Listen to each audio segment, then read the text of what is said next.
Alexander had to marry me because of the pressure from his family. After we got married, he spent all his time with his childhood sweetheart. I didn't care. Until that day, he took the entry I had worked so hard on to please his childhood sweetheart. I suddenly felt that it was all meaningless. This farce should end here. The results of my hard work were taken away by others. The promotion that should have been mine was gone. I went straight to the manager. I submitted a transfer application. The manager thought I was a talent. He wanted to keep me on for a while. Moving to Riverside was no small matter. Once you go, you stay for 10 years. Your home is still here. Will your husband, Alexander, let you go? The light of the setting sun shone in through the window. It fell on me, but I felt no warmth. I stayed quiet for a while. I spoke slowly. He wanted me to leave. The manager looked at me with mixed feelings. He sighed. And in the end, he didn't say anything. I took the transfer notice and went back to the old house. I had just entered the courtyard. I suddenly stopped. I could hear an intense argument inside. My husband, Alexander, was kneeling upright in the middle of the room. His face was dark. Veins stood out on his forehead. The floor was a mess. Furniture was lying around. The whole room looked as if a strong wind had just swept through it. William stood nearby, pointing at him. His face was red with anger. He said, "Look at you. What have you done? Isabella is your wife. How could you treat her like this?" Alexander still looked unwilling to accept defeat. He grabbed a precious vase next to him, ready to throw it. Just as everyone was still reeling from the shock, a beautiful figure suddenly rushed forward. It blocked Alexander's way. The person in his arms let out a low groan. Then she started to cry suppressedly. Alexander became anxious. He shouted, "Sophia!" William's eyes widened. He said loudly, "Fine, you actually came here on your own. What if I'm a woman, staring at a married man? I'll take you down as well." Sophia's eyes were filled with tears. She lifted her chin lightly, with a touch of stubbornness in her eyes. "Alexander did all this for me," William said. "Punish me if you want." He had been in power in the family for decades. Of course, he would not back down from her defiance. He raised the hookah pipe high. It seemed like he was about to strike. There were still several elders in the room. Everyone sat around. Everyone looked on coldly. No one came forward to stop it. Obviously, they all supported William's actions. Today was supposed to be my promotion day. The Andersons had prepared a sumptuous feast. They were going to celebrate with me. But the notice posted on the bulletin board said that Sophia had taken my place and taken the reward that was supposed to be mine. Manager told me in private. It was the Anderson family who did it, but except for Alexander. No one else in the Anderson family would do such a thing. That's why this happened. William beat and scolded him to teach him a lesson. Sophia tried desperately to stop it. The pipe fell again. Alexander reacted. Sophia was pushed aside. The heavy pipe fell directly on him, but he didn't say a word. Everyone stared at them. Some felt disgust. Some looked down on them. Others looked helpless. Some looked outside. They saw me standing alone in the doorway. In their eyes were nothing but pain and sympathy. I felt pretty bad, too. No matter how much pressure William put on me, Alexander's heart was never really with me. This farce was ostensibly about me getting my revenge, but from beginning to end, I was the one who was made a fool of. I found it pretty boring. I didn't continue watching. I quietly went back to my room. In fact, 2 years ago, Alexander said that our living habits were too different. We had already started sleeping separately. He didn't have many things anyway. He packed everything in his room into a bag. The room suddenly looked empty. He packed his bags. I was about to go find Alexander. He angrily pushed open my door by himself. "Isabella, don't pretend to be so innocent. You usually like to argue with me the most. Why are you so quiet now? You pretend to be a victim, just to make my family side with you. What a good tactic." I was stunned for a moment. After a while, I reacted. I understood what he meant. Alexander thought I was deliberately acting pitiful to gain sympathy. Since things had come to this, I had nothing to explain. Seeing that I was silent, Alexander felt like he had punched a bag of cotton. He was even more annoyed. He turned to leave. "Alexander." I called out to him from behind, sighing lightly, "Let's get a divorce." The man hadn't planned to turn around, but he finally stopped in his tracks. He looked at me in disbelief. He asked, "What are you talking about? We've been married for 5 years. During those 5 years, I've been entangled with him. Now, I've chosen to let go." He probably couldn't believe his ears. I continued, "I've already had the divorce papers prepared. Tomorrow, find some time to deal with them, and come with me to sign the papers. Then we can part ways properly." Alexander stood there motionless. His expression was serious. He seemed to be trying to figure out whether I was telling the truth. After all, he no longer trusted me. Unexpectedly, Alexander seemed to suddenly understand something. His face changed instantly. His gaze was like a knife, fixed on me. What do you mean? What kind of drama is this? Do you want me to be scolded by the elders? You know very well that they like you very much. Are you saying this to deliberately embarrass me so that I get criticized again by them? I couldn't help laughing out of anger. I mean it. I'll take the initiative and tell them about the divorce. Alexander sneered. His tone was full of contempt. Leave me. Where else can you go? You left 10 years ago. He didn't finish his sentence. He suddenly stopped. It was as if something had caught in his throat. His face turned red. He understood before, when I was with him. I had no family around. I had to rely completely on him. In the end, he didn't say anything. He just walked away with a long face. The next day, my transfer application was approved. I'll be leaving in a week. I can't put off the divorce any longer. The Andersons have always been in business. They have a lot of business resources and wealth. Alexander has been going out a lot lately. He's either visiting stores or entertaining outside. I called his assistant and asked for his schedule. I took the opportunity to go and see him when I had some free time. I wanted to talk about the divorce again. As soon as I entered the store, the assistant led me into a private room. I was a bit bored, so I went for a walk. I heard the staff whispering below. The one the young master brought just now. The two seem to be quite close. But isn't it said that the one sitting upstairs is the real master? Another voice spoke with a hint of contempt. So what if he's the master? He hasn't been favored for years. Can't you see that the young master's heart is with that girl? When has he ever brought the young madam out in public? If she hadn't suddenly turned up today, I would have thought she was some relative of the Andersons. If it were before, I would have gone out and argued with her. They're right. We've been married for so many years. Everyone knows Alexander has a wife, but he's never let me appear in public. My status has become unknown to many. I returned to the private room in a daze, but I found someone else sitting in my seat. Sophia glanced at me. Pretending to be concerned, she asked, "You don't look well. Are you sick? No wonder Alexander has been coming to see me a lot lately. He's probably afraid of catching your disease." I didn't take her words seriously. He would never tolerate her humiliating herself like that. It's better than some people sticking to married men like glue. You still don't have a title, do you? Sophia stared at me. Her eyes suddenly reddened. She rushed out with tears in her eyes. Within a few seconds, there was a commotion downstairs. I frowned. I followed the sound and walked over. As I looked down, I saw Sophia surrounded by a group of people downstairs. Everyone was pointing at her. People who deliberately destroy other people's families should be punished. Such a good girl. How could she have made such a mistake? She was always by Alexander's side. It was obvious that it was deliberate. The young Mrs. Anderson usually kept a low profile. She rarely appeared in public. This gave some people an opportunity. It led to the destruction of family relationships. Stop it. The door suddenly slammed open. There was a loud noise. Alexander slammed his fist against the door. His face was terrifyingly gloomy. The noisy crowd immediately fell silent. They dared not speak again, and dispersed. But the looks they gave Sophia were still full of resentment. Sophia had never felt so wronged. She covered her face and ran away crying. Alexander immediately gave chase. Before leaving, he noticed me upstairs. He gave me a fierce glare. This was another farce. I felt a little bored. And Alexander hadn't signed.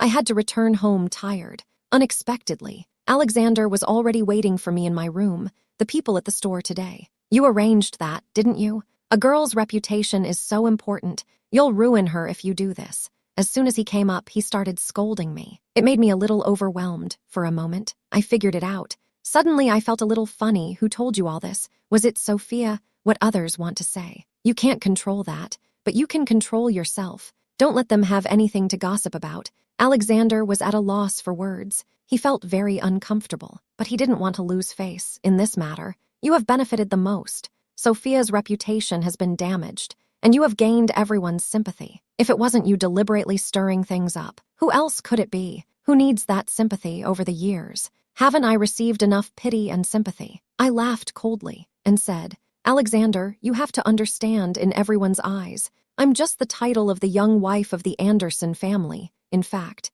I'm a poor person who is not loved by her husband. This storm, will her reputation be affected? With you, only by marrying you will she not be looked down upon. Why don't you propose to her? as a way to make amends. And me. What good will I get out of it? Alexander understood that he could not argue with me. His face turned red. It took a long time before he could squeeze out a sentence. What is this relationship? We grew up together. We've always been good friends. Those people have it all wrong. They always think there's something going on between people. I don't know about you, but Sophia has definitely been hurt. You're acting as if nothing has happened. You don't care about the consequences. I don't want to talk about it anymore. A sudden feeling of annoyance wells up inside me. I had planned to discuss a divorce with him, but now I've lost the will to do so. I open my mouth slightly. I want him to go, but Alexander gives me a meaningful look. He says, I think you did this on purpose. You're really something now. You even threatened to divorce me. When did you start planning this? Tell me the truth. Did you even contact a new employer?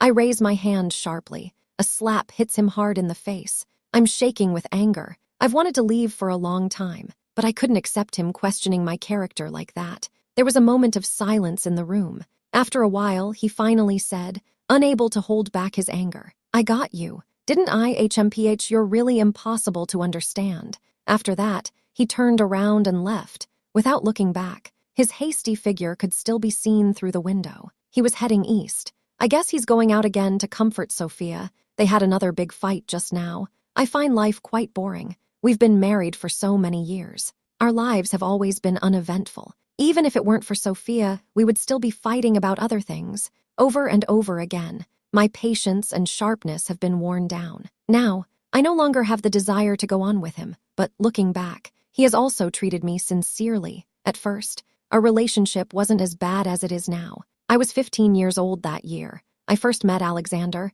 His family was very wealthy, but because of this, he was framed. When I first saw him, he was almost starving. I made up my mind and fed him little by little from the food I had secretly saved. After a few days, he recovered. After that, he took my hand and led me away from that rundown house. When we first arrived at the Anderson family home, I found that I did not fit in with this wealthy extended family. Everyone around me was always pointing at me and gossiping. Some people said that I came from an unknown background, that my motives were impure. Alexander was furious when he heard this. He severely punished those who spread the rumors. Under his protection, the gossip died down. He protected Sophia in the exact same way. It's just that now he's protecting a different person. Later, I worked very hard. I quickly became familiar with the Anderson family. When I turned 20, gossip started again. They said I was Anderson's child bride. They said I would definitely marry Alexander. When I first understood,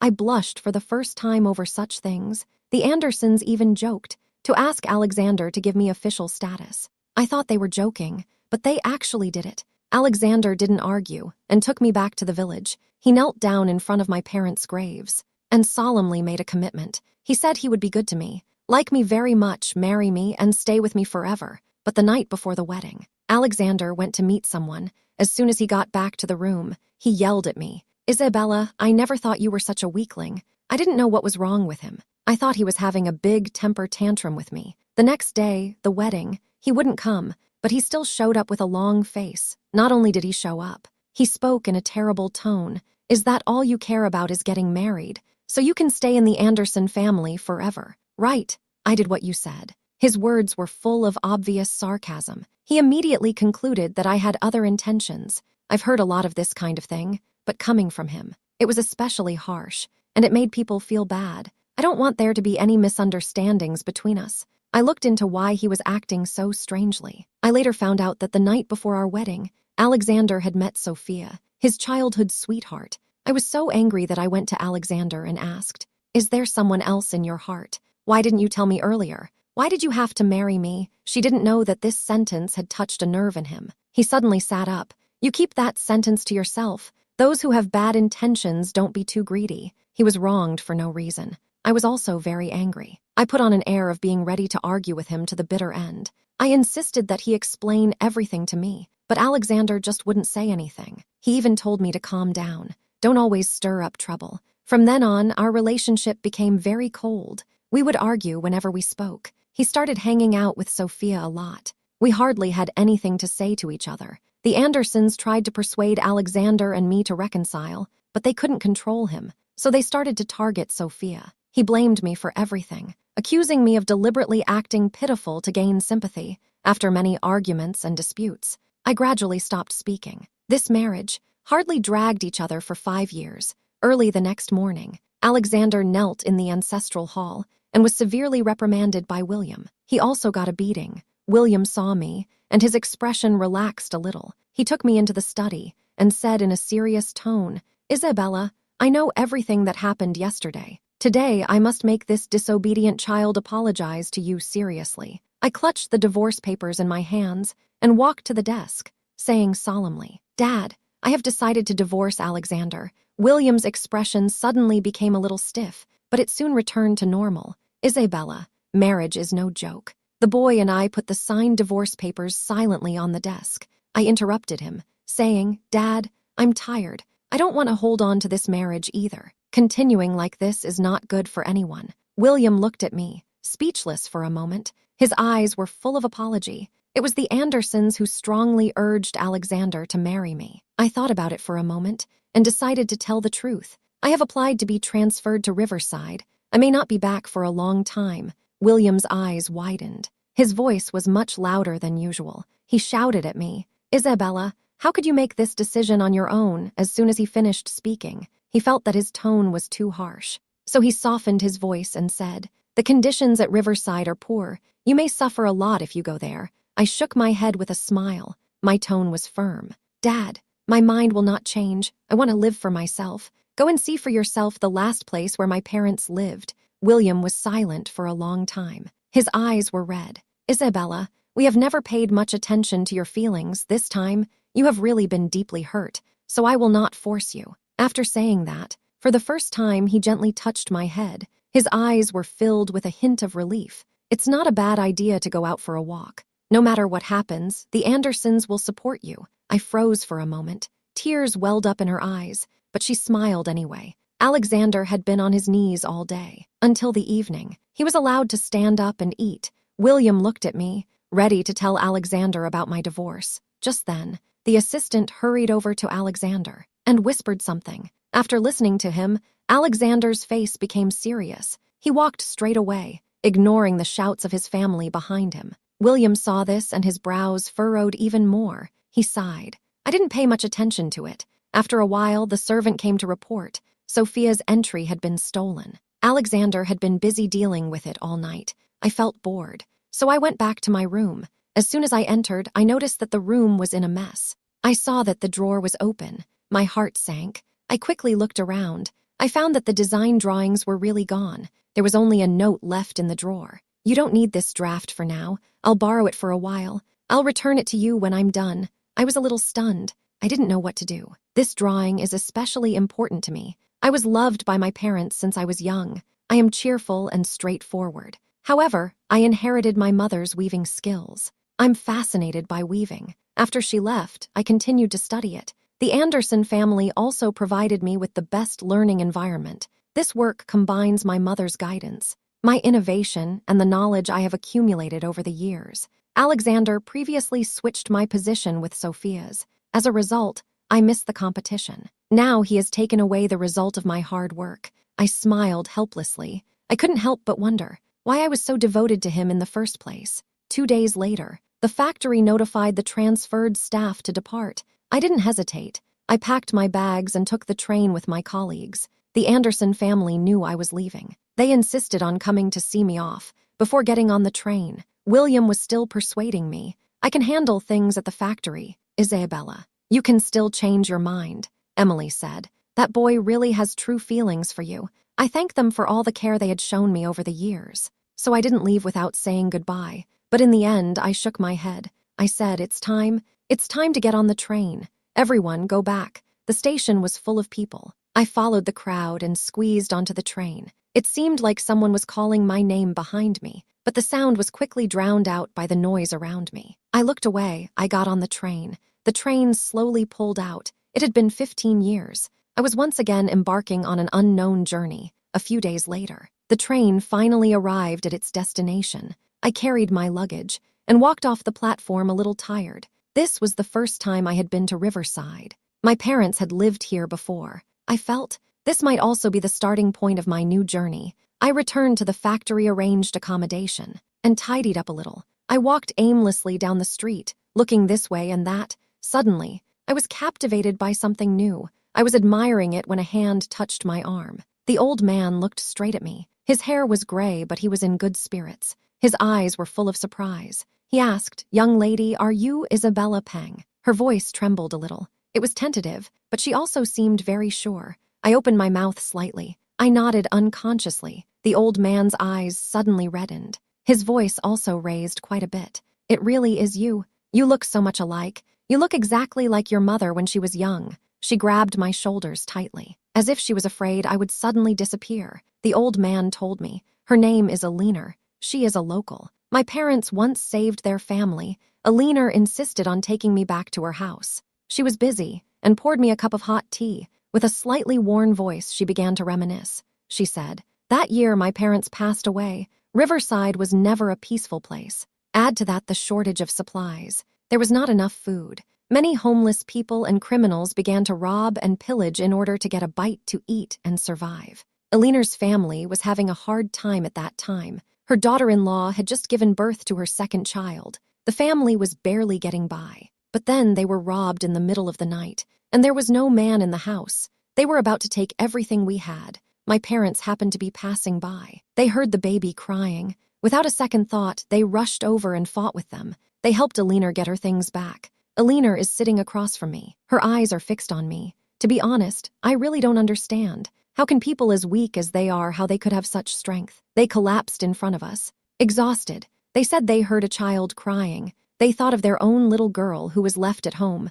Their hearts softened, so they decided to take a chance. They just mentioned your name. They closed their eyes, and they never opened them again. But I think the thing they wanted to see most was that you were doing well. I covered my eyes tightly. My heart was full of pain. It turned out that, until the last moment of their lives, were still worried about me. Alina's voice was a little choked up. She calmed down a little, before continuing. After that, our family's situation gradually improved. With some money and power, I sent people to find out about you. I found out your parents' address. I also sent a lot of letters to your village, but I still haven't heard anything. We're all dying of worry. Hearing this, my heart suddenly tightened. Alina, those letters, I haven't received a single one. What's going on? I recalled the time I spent living with the Andersons. The happy smiles and sad tears, the moments of hurt caused by misunderstandings. A wave of sadness welled up in my heart. Perhaps it was because after I got married, I didn't often return to the village.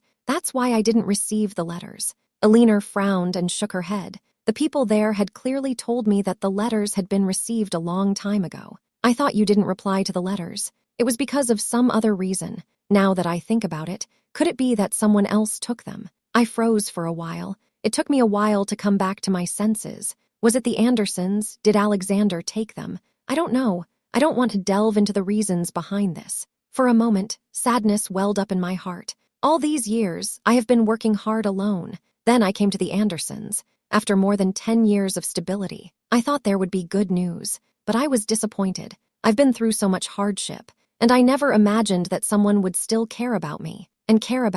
But those letters, I never even got to read one. My voice trembled. I choked up. I'm really grateful to you all. You never gave up looking for me. Alina thought I'd been through some kind of hardship. She kept reassuring me. She said, "It's all our fault. If only we had found you sooner. You're a young girl. You must have suffered a lot over the years. Don't worry, at Riverside, we're a family. No one will dare bully you." Her eyes were full of concern, and her tone firmer. After a short exchange, Alina hoped I would stay with them. I had experienced a lot at the Andersons, and now I wanted to be alone. I politely declined their invitation. However, I still visit them from time to time in private. The Thompson family is well known in Riverside. They are afraid that I am under too much pressure, so they help me from time to time, but they don't bother me too often. After settling down, I go to work as usual. Occasionally, I still receive letters from Bright City. In these letters, sometimes mixed in with letters from the Anderson sisters, but most of the letters were from Alexander. I never opened his letters. I just opened the other letters at random. They were all about Alexander. Emily told me the day I got on the train. Alexander had even come to see me off, but he was too late. A grown man, he crouched on the ground and burst into tears, hugging his head. I couldn't help but think of the anxious cry I heard before boarding the train. Now it seems it doesn't matter anymore. What's missed is missed. Besides, Alexander did stop me at the time. We really didn't know what to say, and there was no way to change what had already happened. They mentioned that my work had actually been used in Sophia's competition, since the actual work she displayed was so different from the design on the manuscript. The organizers suspected plagiarism, so they launched an investigation. They eventually found out about Bright City. The Anderson family really went all out. As soon as they heard about it, they reported it. They even provided evidence of her plagiarism. Exhibitions are not just some small competition. This is quite a big deal. Sophia became famous because of this. As a result, she was fired from the weaving factory. Now she dares not even step outside her home. I felt a surge of emotion. Hearing this, I was a bit touched. I also found it quite ridiculous. But more than anything, peacefulness took over. Perhaps it was because of the plagiarism. After the Anderson family named the owner of the painting, I gradually received some invitations. They were all from famous textile factories and studios. The manager also wrote to me. He persuaded me. If I resigned and found another job, the previous 10-year transfer agreement could be disregarded. I refused without hesitation. No matter what, if you promise, you must keep it. This is the principle my parents taught me. Besides, things are pretty good here. At least they are here. I don't have to think too much about many things. I can just do whatever I want. I feel pretty content. I simply wrote back to each of the people who had written to me, saying hello. After that, I threw myself into my work. I stopped thinking about complicated things, but I never thought that Alexander would find his way here. When I first saw him, I was a bit surprised. None of the Anderson family's businesses are in Riverside. After he took over the Anderson family business, even if there was work-related business, he probably wouldn't come to this place. Alexander shook his head. His voice was a little shaky. Isabella, I didn't come here for work. I just wanted to see you. I froze for a moment. I nodded. I didn't know what to say for a while, but he was very persistent. He came straight over and took my hand. He avoided my attack, but he wasn't angry. He said, Isabella, there's been a misunderstanding between us. I said with a stern face and a cold tone. You don't understand at all. How difficult it was for me to come here. Misunderstanding, Alexander. It's useless to talk about this now. Alexander took a step forward. His eyes were sincere. He asked, We've known each other for so long. Don't you know me yet? There really is nothing between Sophia and me. Those rumors were made up by others. I admit, at first I approached her, just to make you angry. I was angry that you fought with me, and angry that you came here to confront me, just like they did.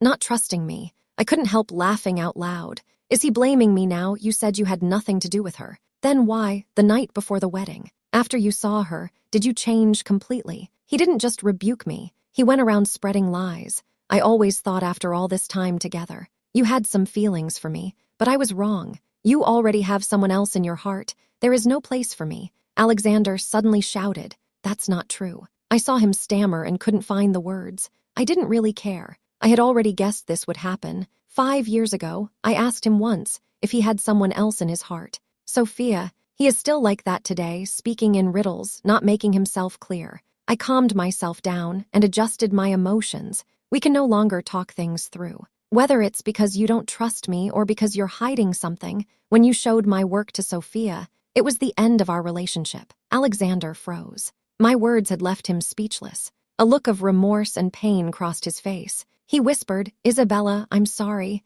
I was caught up in the heat of the moment. I thought she was in the middle of a public scandal because of me. I just wanted to help her finish the competition. That way I wouldn't owe her anything. But I've been with Alexander for so many years. He's not like he used to be. He's not willing to communicate and talk with me anymore. He's been ignoring this matter. So he never knew how important this piece was to me. I don't want to hear any more of his explanations. I simply raised my hand to stop him from continuing. That's enough. If you don't have anything else to say, I'll be going first. You called me out during work hours. That's already a violation. I see him lower his head and remain silent. I turn around and walk away. I haven't taken more than a few steps when Alexander speaks again. He's losing patience, and he's a little angry. You don't want to go back with me. It's because of the Thompsons. I stop in my tracks. I turn to face him. My face is full of questions. How do you know Alina and the others? Something in my head suddenly clicks into place. I ask directly, did you take the letter the Thompsons sent me?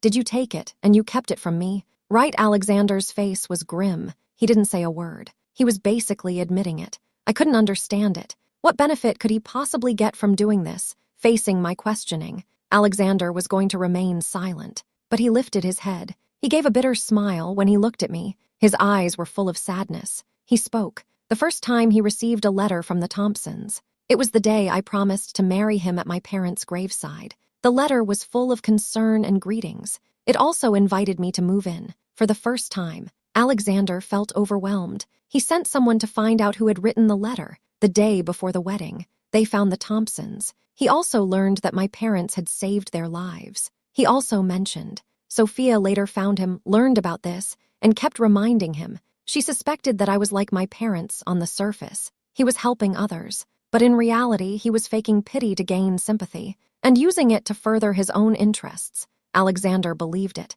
and started to speak ill of me. He stopped everything and kept me from contacting the Thompson family. Although he grew to hate me, he still had me in his heart. Original text. He also wouldn't let me go. He was afraid that if I went to the Thompson family, I would never come back. Isabella, your home is not here, right? He wouldn't let me leave. He was afraid that if I went to the Thompsons, I would never come back. Isabella, your home is not here. Come back with me. Okay. Hearing this, my mind was buzzing. I couldn't believe it. Alexander had been holding a grudge against me for so many years for this reason. I started to get angry. I was angry that he didn't trust me. I was angry that he so easily believed the slander of others. He thinks that our family is not good people. What makes me even more angry is that Alexander is actually guilty in his heart. He is afraid that I will leave him. That's why he is acting so weak. But he is doing it in a way that makes both of us feel bad. He keeps arguing with me. I close my eyes and let out a deep sigh. My heart is filled with mixed emotions, but mostly I feel disappointed, even if I had seen that letter. At that time, my heart was filled with only him. How could I bear to leave? There are many things I have never been clear about. However, I will not say these words to Alexander. There is no need to. If he has done wrong, he has done wrong. Things cannot be undone, seeing that I have no response. Alexander also feels disheartened. His hands are clenched into fists. The eldest son of the Thompson family. Is there anything that can compare to me? Do you really intend to stay in this family forever? I sneer, secretly mocking in my heart. Did he think everyone was like him? That if he married into the family, he would become part of the family? Besides, the eldest Thompson's son had already found someone he liked. We had been talking about getting married recently, but I didn't say anything more. I just gave him a deep look. Alexander, even if there were no Thompsons and no Sophia, it would never work out between us. The biggest problem between us is that you don't trust me, and you always hide things. After all these years, haven't you figured it out yet? Go back. You shouldn't have come here in the first place. After saying that, I turned around and left. I didn't look at Alexander's lost and disoriented expression again. He left with heavy footsteps. When it was time to go off duty, he looked at that spot again. He found that Alexander was no longer there. I let out a sigh of relief, but my mind was in a mess. It wasn't long before the Andersons sent another letter. It said, Alexander had come to see me once. When I got back, I felt completely lost. He didn't seem to be in the best of spirits. I wrote a brief reply. I also gave William a message. I talked to him about Alexander. After Alexander's visit, he sent me letters nonstop. In fact, they became more and more frequent. I made up my mind. I returned all his letters. I was worried that he was still not over it. He might find an opportunity to continue pestering me. I could only ask William for help. I persuaded him to wake up early. It would be better for everyone. I didn't want to have any contact with him in the future. 10 whole years have passed. This long and arduous project is finally complete. That day, many people were celebrating joyfully. The Thompson family was also happy for me. After dinner, Alina asked me, Isabella, what are your plans for the future over the years? There have been many people outside who want to invite you to work in better places. We've asked around. They are really good places. Have you ever thought about taking a look? Grandma also hoped that you would go out and see more of the world. I gave Alina's finger a gentle squeeze. The corner of my mouth lifted slightly. Alina, I understand about the job. I have already made up my mind. You don't need to worry. Alina passed away 3 years ago. Over the years, I have always regarded her as an elder in the family. Because of this, I was sad for a long time. The Thompsons have been very good to me. Even though we're not related by blood, we feel like family. They often respect my ideas. and let me do things freely. If I encounter problems, they will help me solve them. Now, I plan to leave here and live somewhere else. They also support me very much. I have already chosen a new job. The next day, I booked a ticket. The Thompsons came to see me off. I walked alone from Riverside after many years. I returned to Bright City. It felt completely different. There had been laughter and joy here. There had also been sad moments. Now they were just faint memories. Back in familiar places. I went to see the Andersons first. After all, we all still cared about each other. We sat together, talking and laughing. As we chatted, the conversation inevitably turned to Alexander. He wasn't at today's gathering. I didn't ask any questions. After all, he was already a stranger to me. Emily still mentioned him. They said, Isabella, since you left, Alexander hasn't had an easy time of it. He used to have you in his heart, but he always felt superior. He kept doing things to hurt you. As a result, when you left, he felt uncomfortable. In the first 2 years after you left, he could still work to keep himself from feeling so bad. But then, his mental state got worse and worse. He was in a daze when he got off work. He didn't pay attention to the road. As a result, he had a car accident. He became a vegetable. Now it's still unknown whether he will wake up. Alas, he even went to find you before, saying he wanted to live on Riverside. My dad was furious. They fought every day. The relationship became increasingly tense. I was a little surprised. I didn't expect it either. Before, he always used sharp words and gestures. Time and again, they hurt me. They left me wounded. But now, when I heard that something terrible had happened to him, I thought I would feel a sense of relief. But instead, I feel strangely calm. After all, he did so many wrong things. Charlotte couldn't hold back any longer. I kept my expression neutral. I turned my head. I didn't want to continue this conversation. I looked through the window and accidentally saw a familiar figure. Emily noticed my surprised expression. She followed my gaze, and then shook her head. Sophia's reputation has fallen since the plagiarism incident. Now she's pestering that young man every day. But you probably don't know. She deliberately asked someone to spread rumors, pinning the blame on you, and often creating conflicts between you. After that young man found out about it, and was so angry that she almost lost her mind, she took extreme measures, and put her in a situation of extreme pain. Now Sophia is drifting around. How long she has to live, I'm afraid it's hard to say, thinking about how she used to be so smug. I sighed, and then looked away. Over the years, Bright City has changed a lot. Many people's lives and attitudes have also changed. As for the past, the right and wrong, I no longer care about it now. Those things that cause headaches, let them drift away with the wind. After a brief chat with a few old friends, I settled down to work, slowly adapting to this new rhythm of life and having a different experience. What the future holds, I'm not sure. A long time ago, I lost my home, but I always believed there would always be a vast sky waiting for me. It would be all mine.